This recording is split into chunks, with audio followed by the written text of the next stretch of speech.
Бишкектеги жана шаар четиндеги 14 стационарда коронавирус менен ооругандар үчүн 227 орун бар. Бул тууралуу Саламаттык сактоо жана социалдык өнүктүрүү министрлигинен билдиришти. Маалымат бүгүн 12-июлда берилди.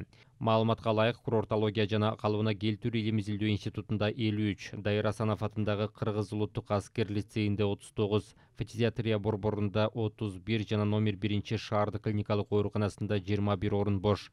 Эне жана баланы коргоо улуттук борборунда 17, улуттук госпиталдын Улуу Атамекендик согуштун майыптары үчүн бөлүмүндө 10, улуттук госпиталдын нейрокорпусунда 10, улуттук наркология борборунда 10, номер 2 клиникалык төрөтүүндө 9 орун бош болсо, улуттук онкология жана гематология борборунда 8, улуттук госпиталдын мобилдик госпиталында 5, аскердик госпиталда 5, Чүй облустук бириктирилген ооруканасында 5, республикалык клиникалык инфекциялык ооруканасында 3 орун бош болсо, номер 6 шаардык клиникалык ооруканасында 1 орун бош.